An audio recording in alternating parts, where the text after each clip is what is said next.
Hello সুপ্রিয় দর্শক, আসসালামু আলাইকুম। আজকে আমি চিকেন ফ্রাই রান্না করব।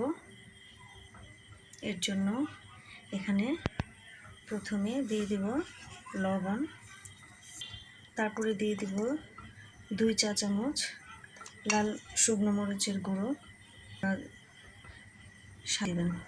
তারপরে এখানে দিয়ে দেব জিরা বাটা, তারপরে এখানে 1 টেবিল চামচ সয়া সস দিয়ে দেব, আধা চা চামচ গরম মশলা গুঁড়ো, 2 চা চামচ আদা রসুন বাটা।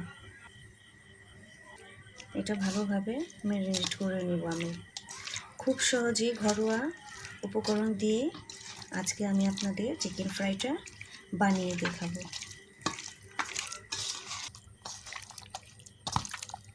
এটা আমার মাখানো শেষ। এখন আমি 2 ঘন্টার জন্য এটা রেস্টে রেখে দেব।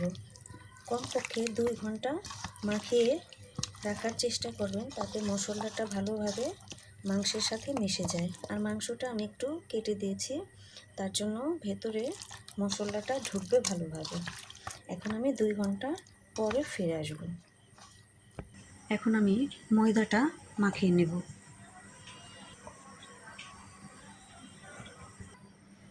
স্বাদ মতো লবণ দিয়ে দিলাম, কিছু শুকনো মরিচের গুঁড়ো দিয়ে আমি ভালোভাবে মিশিয়ে নেব। এটা আমার মাখানো শেষ। এখন আমি ভেজে দেখাবো। 2 ঘন্টা আমার হয়ে গেছে, আবার একটু ভালোভাবে মাখিয়ে নেব। এখন আমি ভেজে দেখাবো। এখন আমি আগে ময়দার সাথে ভালোভাবে এখন এভাবে চেপে চেপে চিকেনটাকে ভালোভাবে মাখিয়ে নেব। এখন আমি দেখতেই পাচ্ছেন এভাবে ঝেড়ে নেবেন। ঝেড়ে অবশিষ্ট ময়দাটা ফেলে তারপর দিয়ে দেবো পানির মধ্যে। এখন আমি পানির মধ্যে দিয়ে দেব, 10 সেকেন্ডের মতো রাখবো, তারপরে উঠিয়ে ফেলবো। এভাবে পানিটা ঝরিয়ে নেব। আবার ময়দার সাথে এভাবে চেপে চেপে নিতে হবে। দেখতেই পাচ্ছেন কি সুন্দর হয়ে গেছে। আমি আরেকবার দিয়ে নেব। এখন দেখতেই পাচ্ছেন কি সুন্দর হয়ে গেছে। এই যে এখন আমি ভেজে নেব। ফুটন্ত গরম তেলে দিতে হবে। এভাবে উপরে দিয়ে তেলটা দিতে হবে, যাতে উপরের ক্রিসপি ভাবটা ভালোভাবে চলে আসে। আপনাদের সুবিধার জন্য আমি আরেকটা বানিয়ে দেখাই। এভাবে ঝেড়ে অবশিষ্ট ময়দাগুলো ফেলে দেবেন, তাকের মধ্যে দিন।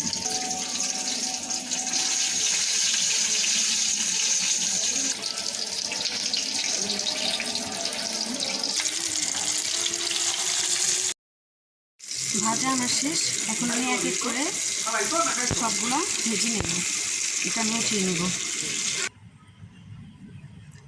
চিকেনগুলো আমার ভাজা শেষ। দেখতেই পাচ্ছেন কত সুন্দর হয়েছে। দেখতেই পাচ্ছেন, ভেঙে দেখায় আপনাদের ভেতরটা কত ক্রিসপি হয়েছে। দেখতেই পাচ্ছেন কত সফট, কত নরম হয়েছে।